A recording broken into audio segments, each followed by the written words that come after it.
It's all talk. I'm Kevin Dietz coming to you from the Golden Tower of the Fisher Building where Michigan comes to talk. This weekend, tragedy struck Minnesota and sent shockwaves across the entire nation. Unreal. Former Minnesota House Speaker Melissa Hortman and her husband Mark fatally shot in their home. Just miles away, State Senator John Hoffman and his wife Yvette also targeted and wounded. Authorities say the suspect, Vance Boelter, posed as a police officer before carrying out these horrifying attacks. And after the largest manhunt in Minnesota history, Boelter was captured Sunday, crawling from the woods to surrender. Joining us now is Roshini, political strategist, attorney, host of the Crisis Files. She also lives in Minnesota, and she joins us now. Good morning. How are you? Good morning, Kevin. It's very sad because once again, we are on the national and international spotlight for just such a tragedy, and new layers seem to be coming out every day. Very stunning when we learned on Monday that there were 2 additional Minnesota legislators. Fortunately, they weren't home, but they were also targeted by this suspect. And how did this hit you, and how did it hit other residents? It's one thing. Somehow it shouldn't feel different as coming from a different part of the country, but I know when it hits home, it really hits home. It hits home, and I will tell you that Representative Hortman, when I had a radio show on the WCCO at CCO Radio, the CBS affiliate, on Sundays for 9 years, Representative Hortman was very open to coming on whenever I asked. I interviewed her several times over the years. She was just very approachable. She was, not combative against her her opponents. I mean, she was always very practical when she would come on my show and talk about the issues and what she was trying to get done. So on so many different levels, the fact that she was assassinated and her husband also killed just hit for so many reasons. In fact, I was watching, TV reporting is my former career. I was watching the coverage pretty wall to wall on Saturday and into Sunday, and noticing that some of my buddies in the media and others I don't know, but are currently reporters who cover the political beat, they were really swept by emotion. It was almost difficult for them to do the report as these things were breaking. And early on Saturday morning, Kevin, when you didn't hear anything about the health status of the 4 people, I just had this bad feeling that one or all of them were dead. And when we got that news about Melissa Hortman and Mark Hortman, it was just so stunning and tragic. And on that personal level, and you've been there, Detroit, so many things happen in Michigan, and people from all over the country and the world were checking in on me. And I'm like, don't worry about me. This is a real tragic day for Minnesota. And also, as it touched on all the other states, including Michigan, when names of some of your political figures were on notes and in notebooks and in that vehicle. It just shows us that public figures put their lives on the line. They're not supposed to have to worry about their safety in this way. Yeah, and I think it's sad when the news first broke. I know people were looking to find out, who this person is, and were they on the right or the left, or where were they on this issue or that issue, and looking at the politics of all of this. And I think that's sad because these are all people, and we're all people, and we forget that too often. And I think we need to stop for a moment and say we're people. We may disagree on issues, but we're people first. And something like this just points out the need to tone it down, and also the need to protect people who are out there just trying to do their jobs. Right, and legislators in pretty much any state, they're not making a lot of money. I mean, they're not in it for the money.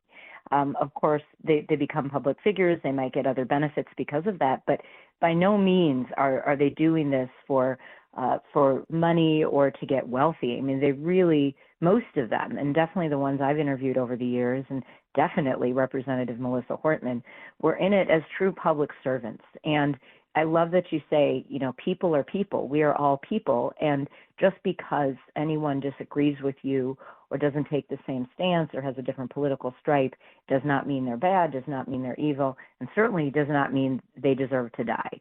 So this price of being a public figure is just absolutely unacceptable.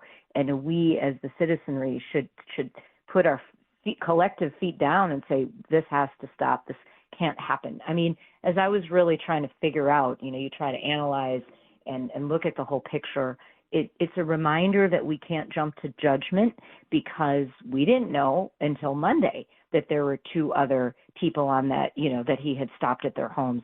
So it's still even an evolving situation. It will be interesting to see if his wife had anything to do with anything, if other people were helping him in any way, or what I'm hoping is this was a lone person that for whatever reason was very troubled and was very taken aback or ticked off at anyone who supports reproductive rights, because most of the people on that list and other names that were in notebooks and notes in that car all were people that seemed to be pro reproductive rights. And I mean, that's a really sad statement that he was collecting those kinds of notes. But I really hope it's going to come down to one person who had a psychotic break of some kind, and that there isn't some ring of people that were involved in this, Kevin. I remember a few years back, I'm sure you do too, there was a shooting at a congressional baseball game. Yeah. After that, more than several people decided, you know what, I'm not going to do this anymore. They slowly stepped aside, and I worry about acts of violence and if it pushes people away from running for office. We all know how important this job is, and that we get the best possible candidates to come forward. And the idea of this kind of environment scaring people off worries me. Exactly. And, Saturday afternoon, I happened to be hosting kind of a ladies' garden gathering, and some of the people in the room I had the TV on silent because, like you, I can't really turn off the news sometimes. And two of the women in the room, their father is a former legislator. He's since passed, but they were recalling how when their father, who, he'd passed in his late 80s, when he was in the legislature, how they worked across the aisle, and this was never something that their father had to worry about on a daily basis. And, it just shows you how in one or two generations, things have changed so much. And we talked in the room at my house on Saturday how this is absolutely going to make more and more people not want to run, the right people that we want running, the moderate people who are consensus builders. None of those people are going to want to run.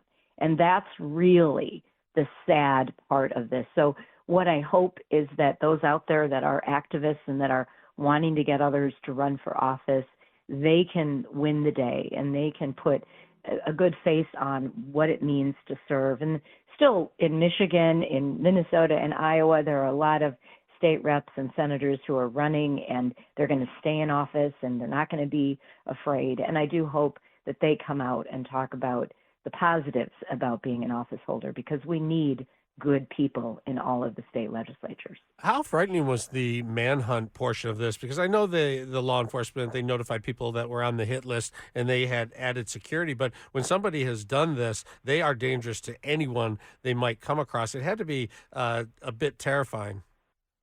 Yeah, so when you hear some of the suburbs that were named, Brooklyn Park, for example, is about 15 miles away from where I live. The city of New Hope, about maybe 20 to 21 miles away from where I live. That was where one of the representatives was not home, but the shooter did stop there.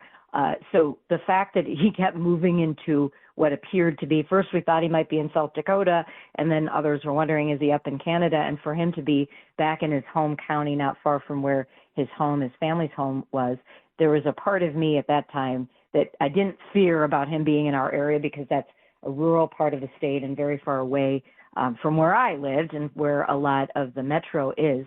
But it made me wonder if he knew that he would get caught, and he kind of wanted to get caught. But definitely people were on pins and needles. They were locked down in multiple suburban parts because of this manhunt. Roshini Rajkumar, political strategist, attorney, and host of the Crisis Files. Thank you so much for giving us your local perspective on all of this. Thanks, Kevin.